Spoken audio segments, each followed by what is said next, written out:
This is June 22nd, 1961. Can you recall your earliest memories of race? You grab that bat and you do what's right. I don't think so. This is in your blood. All right, this is where you belong, boy. Montgomery's a pretty town. With a pretty ugly side to it. Get out of here! I was in a riot and I walked right through it, unharmed. What is the point you're trying to make? Maybe I could go around college campuses talking to students about the Negro cause. What the hell do you think you're doing? Son, I'm starting to wonder if you are aware of the poison in the apple that you have bitten into. You know this movement is about more than just voting rights. We're trying to change the world. You want to jeopardize your whole life for some grand principle? Isn't that what they're doing? Some of these old boys around here, they really mean to do you some harm. Oh, I bet you ain't happy you came to Montgomery now, boy. So what's gonna happen next? Let's start a revolution. We continue on. Let's start a revolution now. Won't break and we won't back down. But we're still breathing. It's feeling too strong. We've been down for too long. What you supposed to do when everybody wants you gone? You gotta draw the line somewhere. You stop right now. They're gonna kill him. This is for the memory. All my people next to me. They could take our lives, but they'll never take a legacy. There's gonna come a time when something really bad happens, and you're gonna have to decide which side you're on. Not choosing is a choice.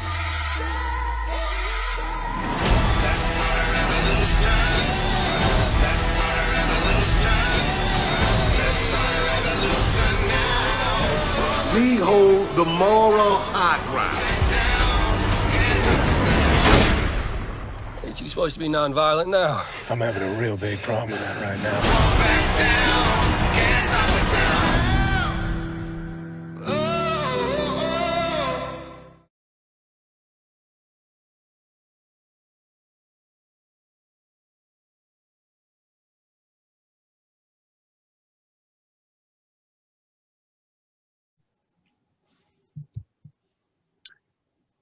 Okay, today we're going to be talking with three people who come not so much from different worlds, but from different places in the world and have arrived on a film set together. And there's a story to how that happened, and there's a story to the story. But I'm going to begin the story with a young man named Kuntrell Jackson. Kuntrell, I basically think that you can tell your story better than anybody else. But to give a little context to your story, there's a phrase that we've heard. We just came off a very political year. And, every time there's an election, we hear all the words that various politicians who are running for whatever office have said and how it affects them and then how we interpret it. And it's been largely quoted to Hillary Clinton, the whole concept of a super predator. And what does that mean? It was classifying young people who are they're so bad that they can't be changed. They were sentenced to life in prison, even if they were 13, 14, 15 years old. Now we know the prison system in this country, and we also know the history of this country. So clearly it would be brown and black people disproportionately affected by this. But there's a lot more to this story. Hillary Clinton did not come up with that phrase. That phrase did not originate with her. It was something she may have latched onto at the time, but times change. So I want to talk to, and I want to introduce Kuntrell. Tell me a little bit about your story and how you came to wanting to be an actor, because I know you as an actor. I first saw you on screen as a performer. I didn't even realize completely because I had seen Just Mercy and I had got a chance to talk and interview Brian Stevenson. And I knew that some real people that he had worked with were in the film, but at the time, I didn't quite recognize that it was you in Son of South. So tell me a little bit about your story, how you got to meet Brian Stevenson, and what people really need to know about how your life was affected by this phrase, super predator. Well, yes, of course, you introduced me. I'm Kuntrell Jackson. I was sentenced to life without parole at the age of 14 for a murder I didn't commit. When you use the word super predator, you know, it affected me tremendously because I was a young black boy that grew up in an environment where everything was bad because we wasn't able to be put in the suburbs. We didn't have the resources that privileged kids my age growing up had. So I was forced to be placed in this environment where it wasn't nothing but a lot of drugs and violence and, you know, seeing your parents fighting all the time, constantly, just drama. And, you know, it led me to dropping out of school because I wasn't able to afford the clothes and shoes that the other kids had. They started laughing and talking about me. So I'm embarrassed now. I don't want to be around them. So I started fighting them because they was talking about me. They was hurting my feelings. And after a while, I left school. I didn't want to be there anymore. And it led me to hanging out in the streets. And when I started hanging with my friends and we formed this little group, we started doing things that, you know, we ain't had no business doing, nothing too violent, but, you know, we was stealing, we was skipping school, just doing things kids shouldn't be doing. And, you know, I ended up walking with my friends one night, and one of my friends decided they wanted to rob this video store. And I kept telling them, no, we don't rob people. That's not what we do. But he was persistent. And another person walking with me was my cousin. So when we got closer to the store, my cousin saw there was no one in the store but the store clerk. So now he wanted to rob the store with my friend. And he telling me, he trying to convince me that it's going to be okay. Ain't nobody in the store but this one person.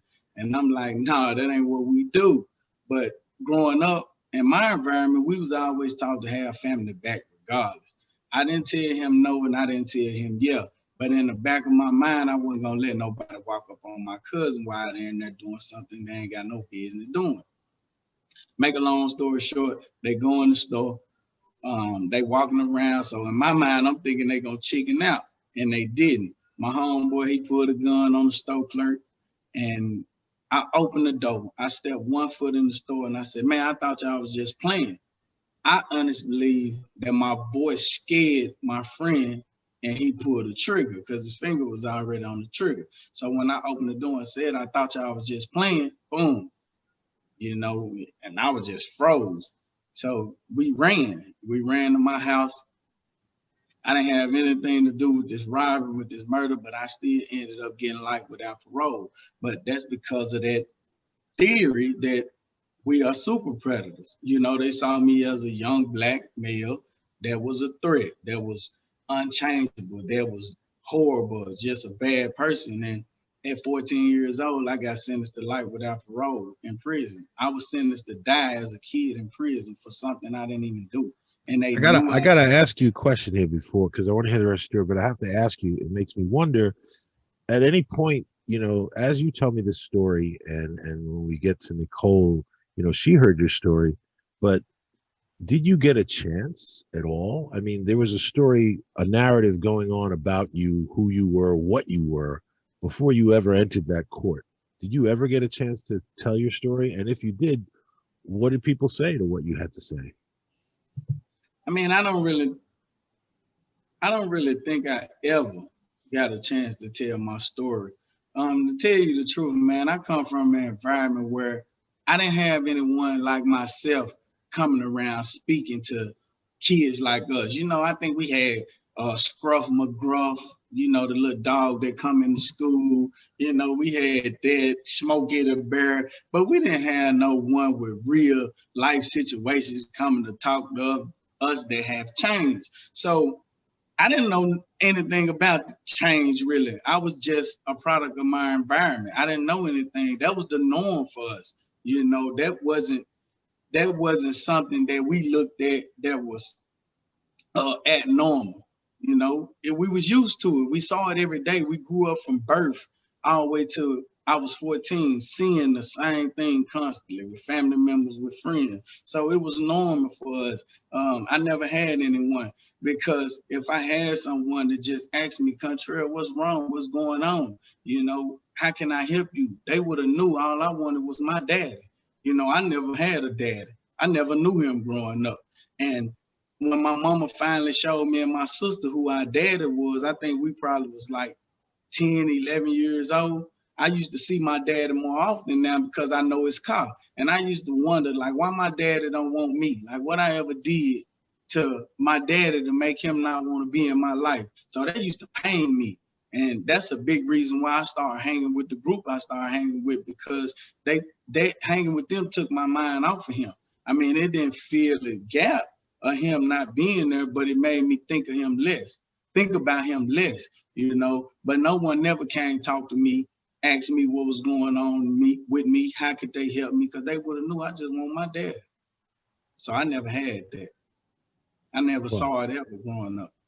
Well, continue. I just wanted to hear your thoughts on that. So you were sentenced literally to life in prison. Life without parole, yes. So how did Brian Stevenson, how did that come about? How did they find you?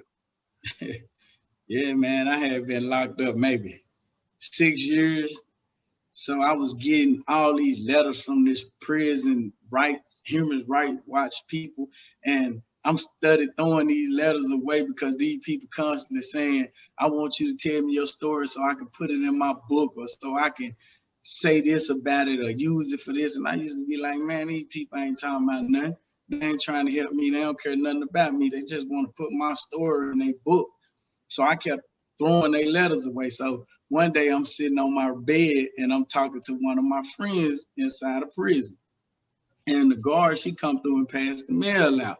So she give me a letter and I read this from, it say EJI. So I throw the letter on the bed and my friend like, man, who was that? And I'm like, oh, it's just them human rights watch people, man. I'm throwing that mess in the trash. They ain't talking about nothing.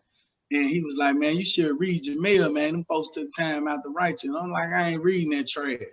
So we started talking again. I was waiting for them to call dinner so we can go to chow. And I was going to throw the letter away then. But as we started talking, by the time they called chow, I forgot to grab the letter. We just got up and left. So we come back from chow maybe 15, 20, 30 minutes later. We started back talking. And for some reason, this letter is bothering my homeboy. He said, man, I think you should read your mail. So I grabbed the letter and I was like, man, if it's bothering you that much, you read it. I throw him the letter. So he opened my mail and he started reading. And the only thing he said to me, he turned the letter around. He said, you almost missed your blessing. So I'm like, what you talking about, man? So I get the letter and the letter said, hi, my name is Brian Stevenson. I'm with a nonprofit organization called the Equal Justice Initiative. I was doing research on children being sentenced to die in prison, and I ran across your case. He was like, I want to know if I can come visit you. He said, if you okay with that, write me back as soon as possible. So I thought to myself, like, I've been locked up 6 years. I got life without parole. No one has ever asked me, can they come see me and just see what's going on with me and my situation? So I was like, okay, I'll give him a chance. I wrote him back that night. I sent the letter out that morning. The next week, EJI was out there to see me. That's how I met Brian Stevenson and the Equal Justice Initiative. Wow. All right. Well, I want to come back to a little more of your story, but I want to jump to Nicole here, because part of what's really striking me about what Kuntrell is telling me is just how he had a story to tell. Even in, you know, not just his life, but just how everything happened. But because nobody cared, nobody wanted to hear his story, he didn't get to tell his story.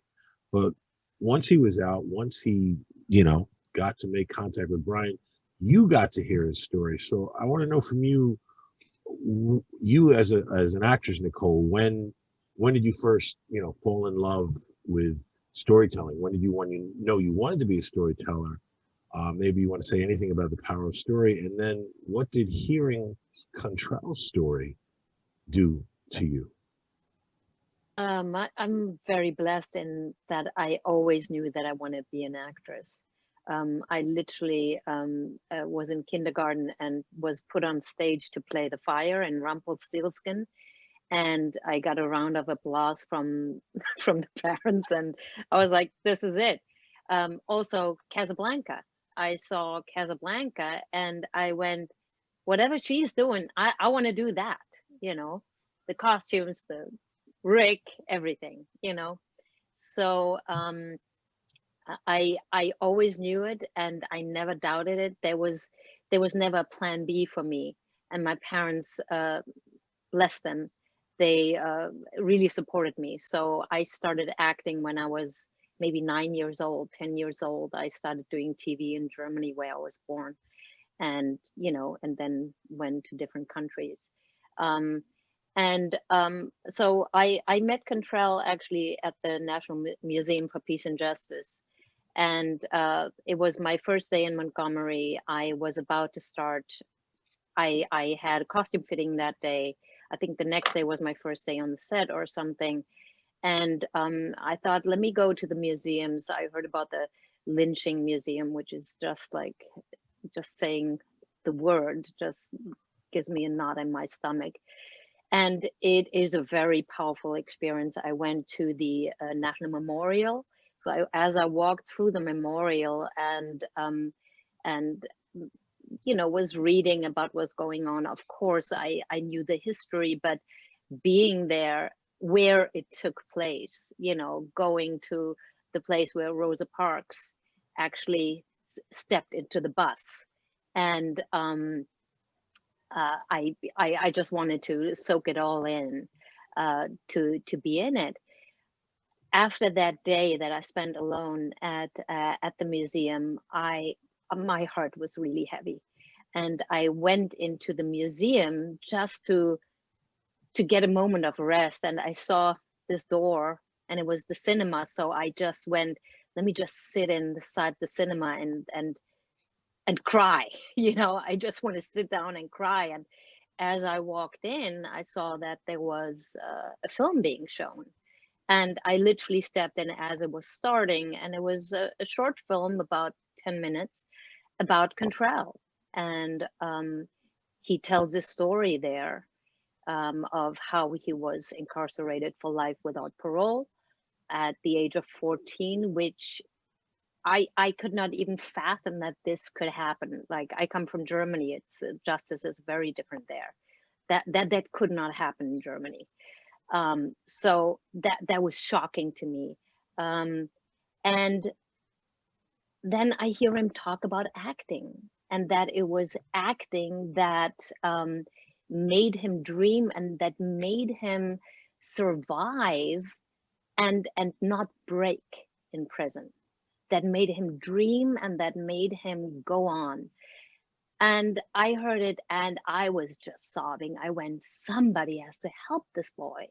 Like, he's so great. Like, I could see his potential, and I could see just Kuntrell has this aura about him, this grace, this just a beauty that comes out. And I'm sitting there at the end of the video. This woman says, and we have Kuntrell Jackson here to answer any questions. And I was like, what? So I didn't run up, because there were a few people running up to talk to him. I stepped outside because my head was racing. I was like, there's a reason why I walked into this door. There's a reason why I'm having all these feelings, and I can do something. I'm about to do a movie. I know I'm not the director. I'm not the casting director. I know I'm none of these, but maybe I can invite him to the set, something. So I waited for him outside. He came, I introduced myself. I'm telling him, yeah, we're doing a movie. And he said, yeah, I heard about that. And I said, maybe you can come to the set. Everything is cast because they're already filming, but, you know, let me just take a picture of you. So I took a picture of him, and I kid you not, the picture looks like a headshot, like a professional head. It's so beautiful. So I sent it to the casting director, Eve Pomeranz. She sent it to the local casting director. And I said, you know, who knows, maybe there is like a small part, you know, something, just like let him be in the movement. I didn't know that Kuntrell had already done a movie with Michael B. Jordan, of all people, Just Mercy, playing himself. And I invited him to the set. So he came to the set, and as I was doing, I think just before I started my first scene, I knew Barry was so busy and, you know, so focused on what he was doing. I just said to Barry, you know, I met this really interesting young man. Maybe there is something I want to introduce it to him. So he's like, yeah, okay. And I go, yeah, okay, I did it. And Kuntrell comes to the set. Everybody treats him as if he's already one of the team, you know, like as if he's already an actor. Like I could feel it. Like people were like, oh yeah, hi, you know, and it was just so natural. Eve comes to me and says, there's actually a part that hasn't been cast. So I said, okay, great. So we went to my trailer. We worked with Kuntrell. We taped the audition. I sent it to Barry. Then we didn't hear anything. Like it took maybe 2-3 days or something. And me and Kuntrell, we were texting like crazy. Like, I don't know. He hasn't had time to watch it. He's working, you know.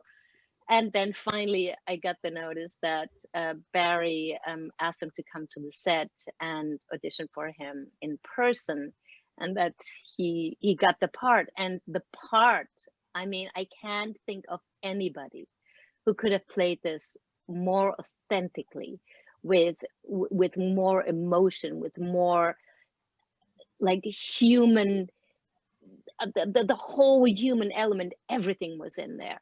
And yeah, it makes me tear up, the whole story. And yeah, and we stayed in contact. I think Kuntrell is just phenomenal, and I think he's going to have a great career ahead of him. All right, now we've been talking about this movie that you're on set for. We're talking about this Barry. So that Barry is Barry Alexander Brown, who is probably best known as an editor. He's edited so many great films, a lot of Spike Lee films, but he's done all kinds of music videos. I mean, his resume, it's ridiculous. But one of the things that stands out is Barry has done all these films for Spike Lee, and Spike Lee, as we know, is a proponent of civil rights and Black Power, and Barry's a white guy. And Barry's a guy from Alabama. All right, you're Alabama. I'm wearing a Yankee hat. All right, okay. But what's Kuntrell, you're from Montgomery too, right? Kuntrell? That's where you grew up? No, I'm from Arkansas. Okay. Yeah. Okay, all right, from the South, all right. But my question is, you know, you said how everybody was welcoming on the set. That, to me, that comes back to the director. You said that this guy would actually look at the audition, you know, for, you know, in the midst of already shooting, an actress comes and, hey, my friend. Not every director would, you know, even give her the time of day. So my question to you first, Barry, is just about the power of stories and the kind of stories you want to tell.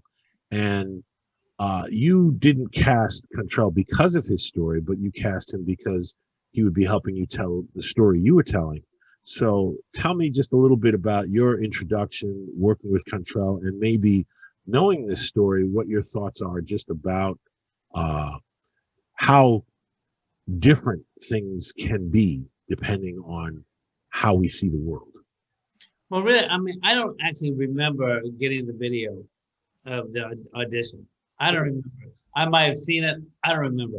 But I remember that Nicole and Eve were really like, you got to at least meet with this guy, you know? And you know, but I know that Just Mercy had been shooting in Montgomery, and that Kuntrell was in it. And so you know, it was like, okay, sure, set up a meeting, and it was in the production office. And Kuntrell came in, and I think Kuntrell wasn't, I think you weren't feeling comfortable when you first came in, you know. And so we started doing it, and it's a part that the very first time you meet this guy, Leon, he explodes. He explodes, you know, because he's going through nonviolent training, and they push you to the point where you see, where hopefully you don't explode, but most people, I guess, when they first go through it, will. And so, and I cannot get Kuntrell to explode. I was saying, oh man, you know, I know the guy's got it in him, you know, and I'm pushing him. Do you remember Kuntrell? I remember. I was pushing him. No, I said, come on, man, you gotta, you know, I'm gonna be on you right now. And I was really on him. And I said, and at some point, I want you to push me back, man. And the first time, you know, I said, come on, what? You know, I said, you gotta jump up and you gotta push me back, right? And damn it, you got to do it, right? And finally he jumps up and pushes me back. I go, okay, he can do it. You know, but I think he was like, I can't do this to this guy. You know, I'll break him. You know? So, finally he did it. You know, I thought, okay, if I can get you to that spot, you know, and you see it in the movie, right, where he explodes and he explodes. It's like he's holding it in, holding it in. When he explodes, and everybody in the room is like, oh, okay, whoa, Leon, you know, Shamir is a great actor, Shamir Anderson, Leon, you know, but Kuntrell was there, man. He was in the moment, you know, and he's saying, I can't do this, you know, and Shamir is like, cool down, brother, cool down. And you know, the thing about you have to do this take after take. So it's like, sure. You know, but they were there every take, you know, and they really had to have that thing where, you know, you're holding it in, you explode, and then you get pulled back down, you know, to a place where even though, you know, you're feeling like really I want to kill somebody, you know, and but you know, you got to come down to this place where you actually then have to hear what's being said to you and all that. And I think that scene really works. Absolutely, you know? Absolutely. And also I like the scene in the car, you know, and there's a certain amount of improvisation in the car, you know. And so. Well, I wanted to ask you though, for people who don't know too much about Son of the South, for you to want to direct this film, to put the amount of time in, and we've spoken in the past just about the bravery it took for the people that are portrayed in the film, what they did, the civil rights activists.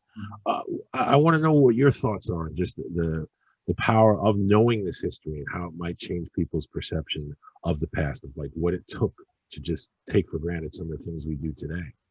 Well, I think that, I mean, it's really about somebody's transition from being completely on the outside of a movement and deciding to join it, and to join it with as much commitment as possible, you know. And it's not something that anybody wakes up one day and says, oh, this is what I'm going to do. It's steps, and oftentimes, you know, it's crossroads you come to, where you get to that crossroad and it asks you, what kind of person are you? Where do you stand? What do you believe in? What don't you believe in?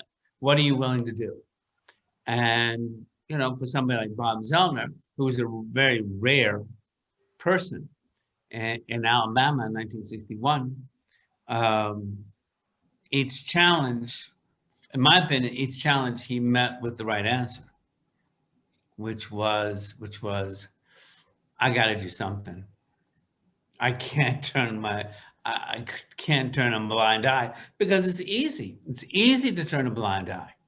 It's easy. Yes, it is. You know, and I think for a lot of the people in the civil rights movement, no matter who you were, whether or not you were black or you were white, there's a lot of those young people that joined the movement. You know, like John Lewis, for instance.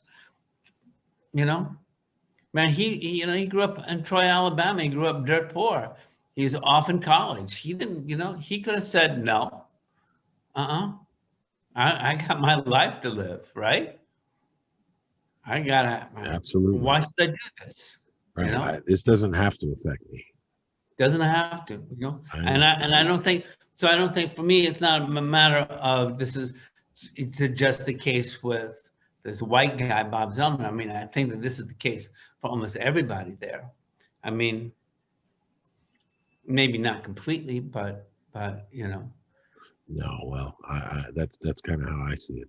Well, let me bounce to you for a minute here, Kuntrell. In that short movie that Nicole saw, one of the things you say is that, and I'd like to hear everybody's thoughts on this, but you say there are a lot of destructive narratives out there, and they can't be destroyed until they're replaced with new narratives. And I think that's a powerful statement, because I think there are a lot of people, and we read in the papers, that want to ignore history, want to ignore statistics. You know, there are tons of people in jail, but if nobody you know is in jail, you don't have to care about it. There are kids in jail. There's still a lot of kids who are still facing what you faced. They don't have to care about it. But seeing it, understanding it, hearing those stories, understanding that what people thought was how things were or how they got there is not what it is. I just want to know your thoughts on changing those narratives, and maybe how that ties into the work you're doing now.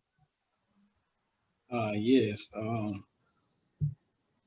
It's real, man. You know, for so many years, so many decades, we've been had this hanging over our head that we this or we that, or we don't belong here. We shouldn't be there.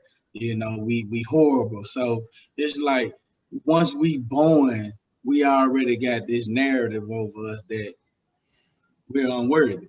You know, we gonna do this when we get older. We not ready to be right here. So it's like it's tough because we see this and we hear this, even though it don't seem like it. You know, a lot of people, like Barry just said, and you agreed to, you know, a lot of people turn away because they don't want to face the realness of what's really going, the reality of what's really going on. So, you know, all our life we've been had this narrative on us that we are terrible people, and just because of our skin, you know, just because of how we look. And that's preposterous to me. It's crazy. So when I get free and I come to, like, I can help so many people with my story, it's like I must take a stand. I must quit thinking about self so I can help change this narrative, especially for people that look like me, you know, because I was locked up for 16 and a half years with some brothers that's in prison. They never gonna come home. It's sad to say they never gonna see the street, and they are great men. When I tell you they great, they awesome. And a lot of them gonna die there. So for me, it's like, I wanna do everything in my power to help change what people think of us. Like, I can't be out here living and representing people that's behind bars for nothing. People that's behind bars that are benevolent people. I can't be out here doing stupidity, letting them down, keeping this narrative about them circulating around this universe. That's not who we, as a people, that's not us. So the work I do it strictly for that reason. You know, we got a lot of kids that's coming up, and they are our future. I don't want you to see these kids and be like, they are horrible. They haven't even learned to even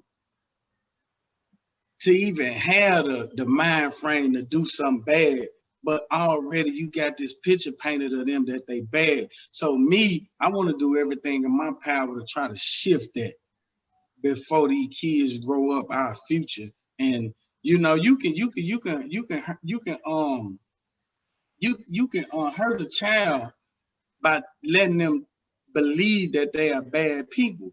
You know, a child will think that they are bad because you tell them and you act like they bad people, and they'll do some things that they shouldn't do because in their mind you make them feel like they're a horrible person. So, you know, I do everything in my power to represent them. So, yeah. Well, you know, all right, I want to bounce to you, Nicole, and then I want to jump to you, Barry. But, you know, you mentioned that, you know, you grew up in Germany and you were shocked to see that, you know, we're putting children away for life. And I feel, you know, one of the things that I love about Son of South and the fact that there are all these movies being made now about the Black experience here in America, about race in America, is because it does change the narrative. And I think that when you really have a knowledge of your past, especially as a country, it changes you. You know, in Germany, I don't think a bunch of neo-Nazis could storm the Capitol. I just don't think that could actually happen. But it could happen here, and it did happen here. So I'm just curious for you, Nicole, you know, with that slight outsider point of view, seeing America and how we deny our past, and, you know, especially in film, because film is probably our greatest tool of propaganda, I think. But I also think it can change things. It's a thing that maybe started it with the birth of a nation, but it's also the thing that can change it. So what are your thoughts on that, on the importance of history, and just what's your viewpoint on how we handle our history here, Nicole?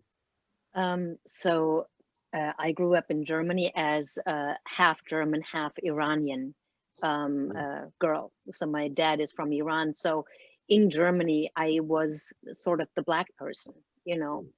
And when I grew up, there were very few Black people, but those people who I knew, they were professors, they were musicians, they were artists.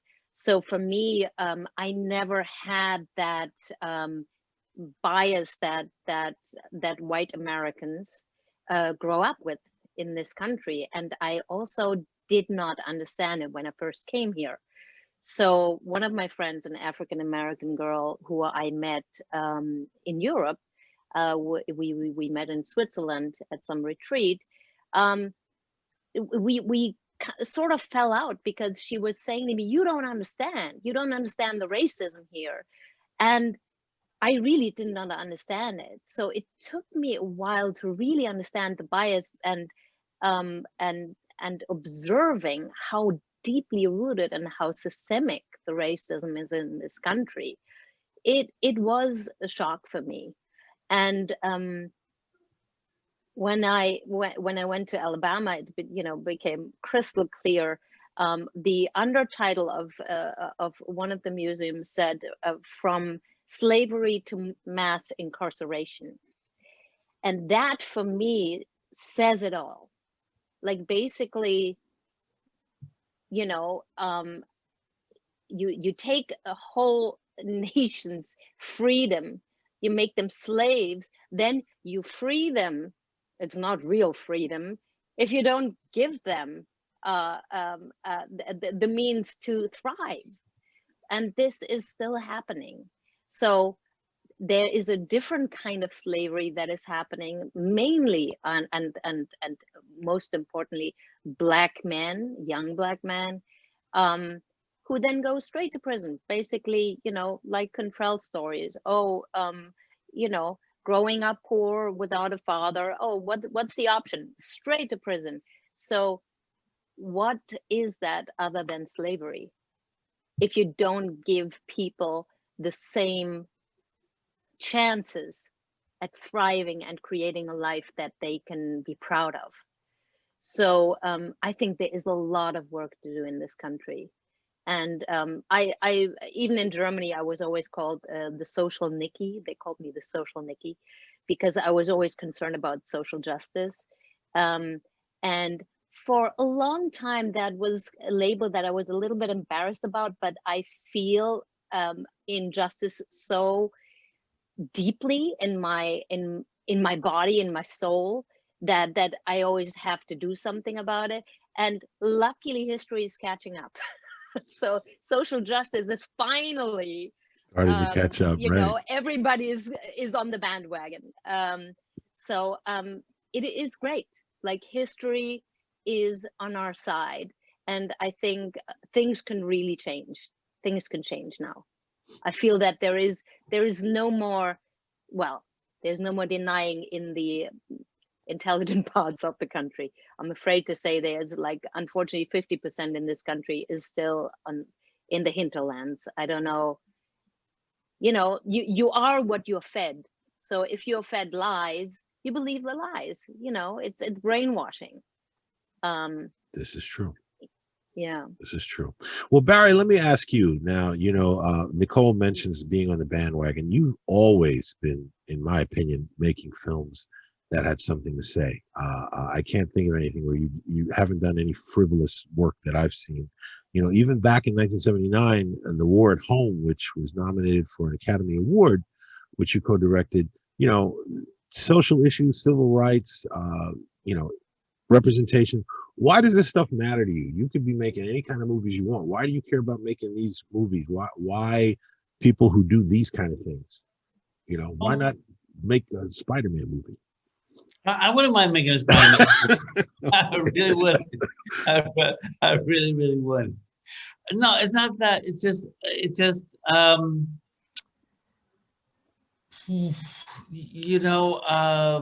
these issues matter to me. I mean, and filmmaking matters to me.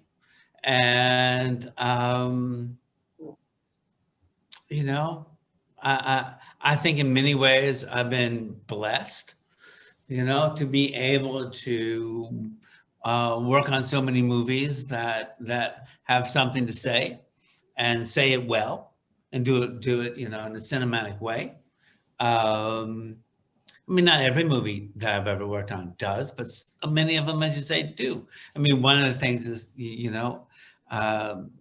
Spike and I became friends when we were very young. We've known each other now 40 years, and, I think that some of the things that just pulled us together was that, politically we align, but also our sense of cinema aligns, and that cinema is important to us, and also entertainment's important, and so, I mean, it was just,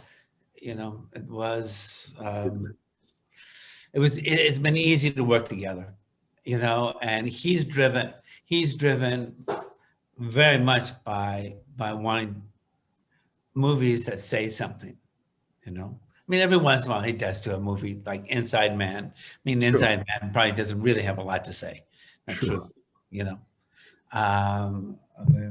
in a way, when you have somebody like Denzel Washington playing the smart guy, the detective that's going to work it all out, and his sidekick is Chewie. I mean, still, you're kind of saying something, especially going back 14 years. You are, you're still kind of saying something, and Spike's very first film, She's Gotta Have It, it's about a young woman who is very sexually active, I mean, but the fact that it was this all black cast, which, at the time was a big deal, big deal. And I remember people saying at the time, and people having the audacity to ask Spike, when are you going to cast a white character in your movie? He would say, do you ever ask a white director that? Do you ever? But, I'm sorry, but there's a certain kind of selfishness in America, and self-centeredness, and I agree.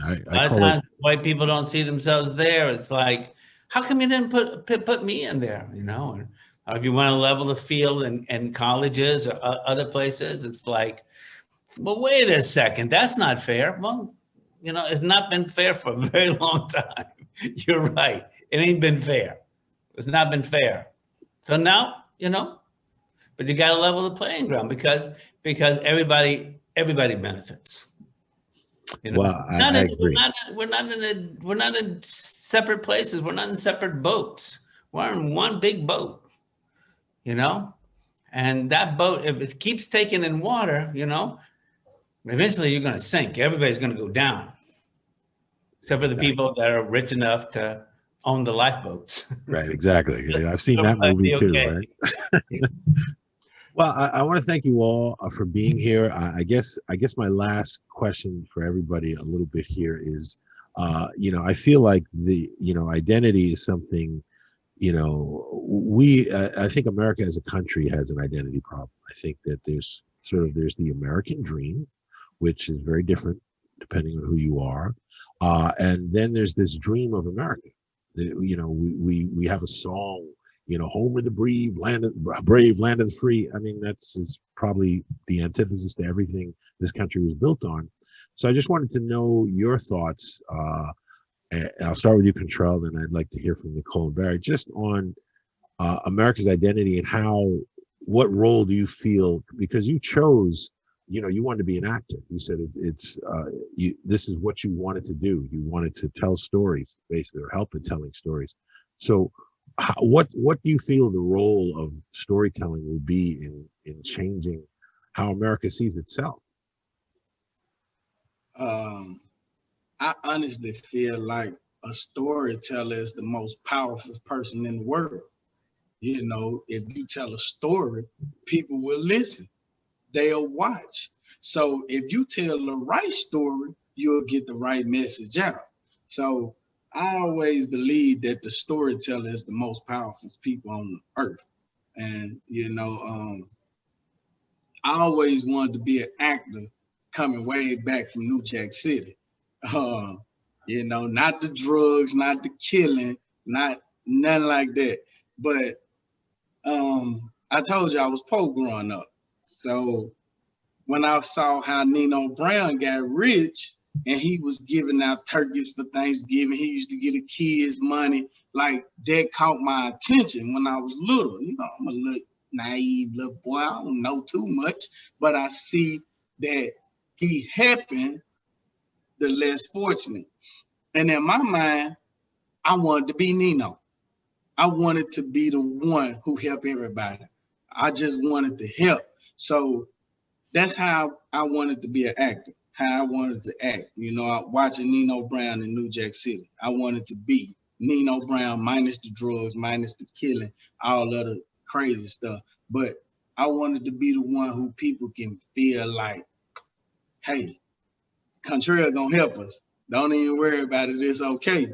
So yeah, but the storytelling, man, telling the story, I understand now that I'm older, these movies, a lot of kids, I'm gonna say kids, even older people, they understand things through film, storytelling. Absolutely. So if I'm a part of that, I know in due time, I'll be able to tell a magnificent story where it'll wake somebody up, it'll bring awareness to somebody. That's why I love playing in these type of movies like Just Mercy. They caught the world attention. Son of the South, it's gonna catch the world attention. COVID kind of, threw his little say-so in it a little bit, but it's movies like that that catches people's attention now. And I'm noticing because everybody posting, hey, you seen this on Netflix? You seen this? Y'all should watch this. And it's a movie, something like that. For example, When They See Us. You see how they hit? See, I understand that if you tell the right story, it's gonna get the world attention, and then we'll have things like Nicole said. It's on our side now because everybody's starting to wake up, and it's all because of a story being told through film. So yeah, that's my that's great. I just so you know, I'm friends with Mario Van Peebles, so I'm gonna let him know what you said. He'll love to hear it. So Nicole, what are your thoughts just on the power of story and storytelling? Because you chose this career as well, and you even married another storyteller. So tell me. Yeah. Well, my whole life has been about storytelling. It's the only thing that always interested me, and from a very, very young age. And I was blessed that I had people who believed that it was worthwhile pursuing that. And I did so in many different countries and in different languages because I was always curious. I do not understand the fear of otherness. I get curious. I want to know what you eat, what music do you listen to, what materials do you like wearing, what costumes. Like, I am fascinated by otherness. I do not get afraid. I get interested. So that was kind of the way that I got into it. It also made me feel, telling stories as an actor from a young age made me feel secure. I guess there's a certain amount of anxiety that I have in my body And I believe it actually comes from, I was a preemie, and so my nervous system was always on alert. Once I knew my entrance and exit, and I knew my lines, and knew who I'm speaking to and what the scene is about, I felt secure, because it gave me a frame of reference. Like, life is so vast. The story has a structure. It gives you very, very clear boundaries. That's why I love it. Just on a very selfish level, self-preservation. So for me, storytelling was like a life, you know, was a straw. I was holding on to it. As a woman, we need to have more female narratives. We need to tell our own stories, because history is written by men, period. So that is a big, big drive for me. And I was always interested in hearing the story of those who don't have a voice, giving voice to the voiceless.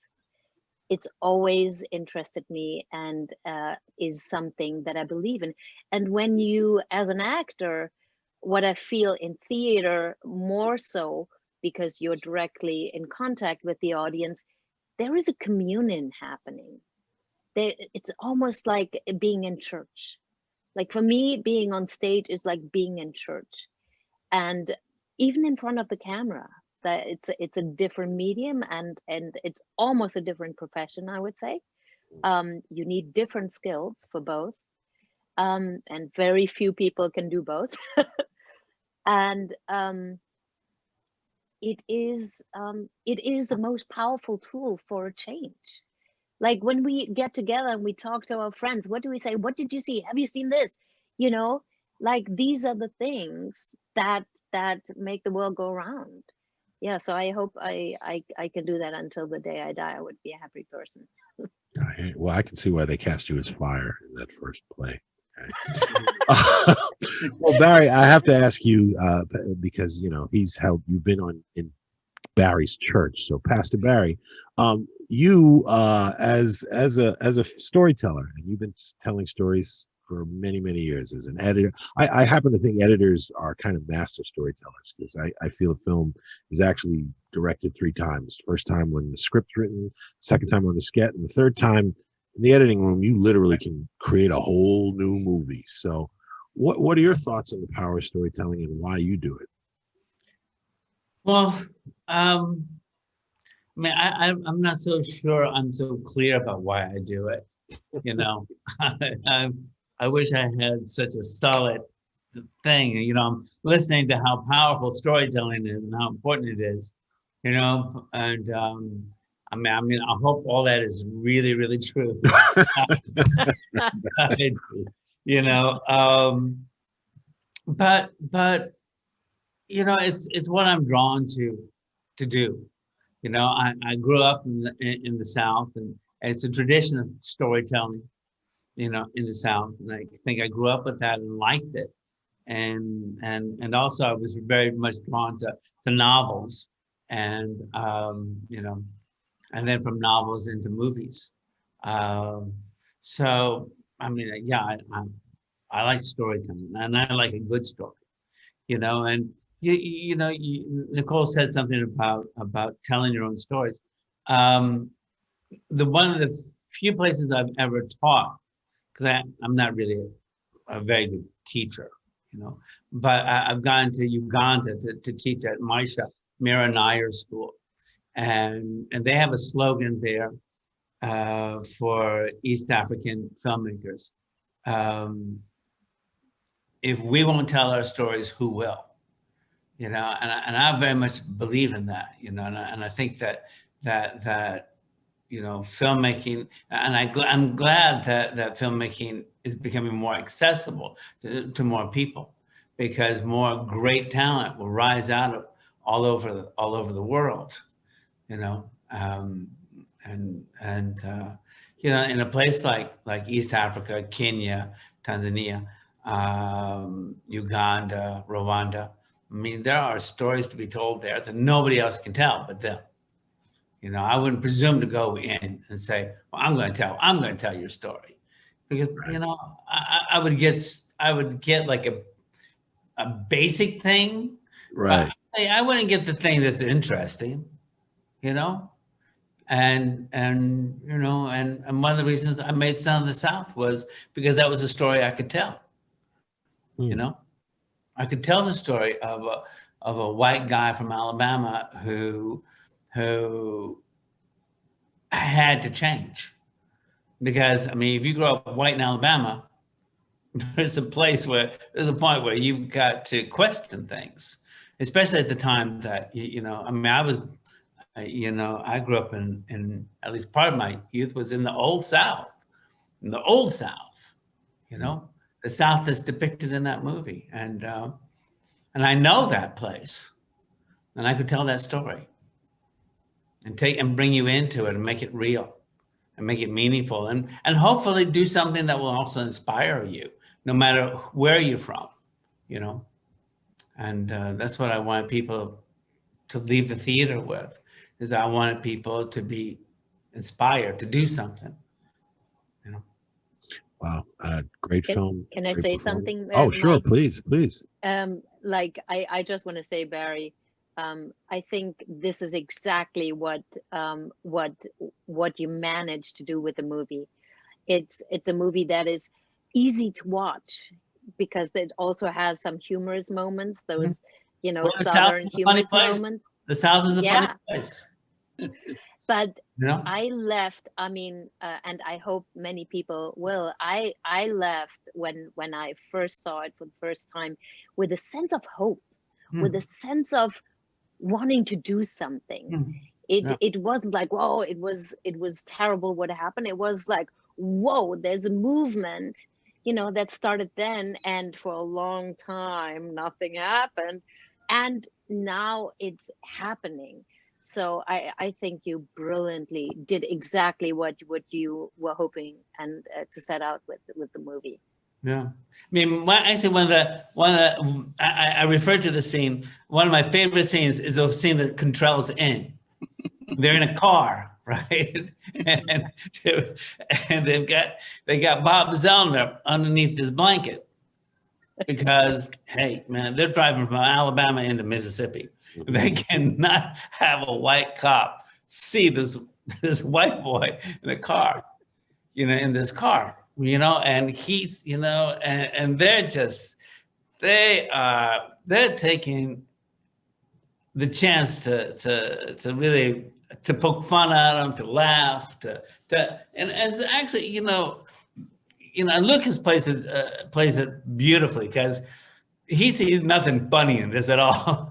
And as a matter of fact, if you could see the whole takes of this, it was actually funnier than what it ends up in the film, because you know it's really like this slow burn. You gotta put it on a DVD. And everybody else is kind of enjoying themselves, you know. And there was one little ad lib there, you know. Is I think Kuntrell says, you got to watch this one for sure, you know. Yes. Yeah, for sure. I remember that line. Yeah, but it's not a line I wrote. Line, you know, they just got it because it's happening, you know. Well, I thank you all for being here. I appreciate the work that you're doing. You, Kuntrell, with you know, all the justice work that you're doing. You, Nicole, of course, you know, radiating the screen with your fire, and you, Barry, as a filmmaker. Thank you for doing this, and I hope I can have any or all of you back again. Absolutely. Thank you. Thank you. Yes, thank you for having us.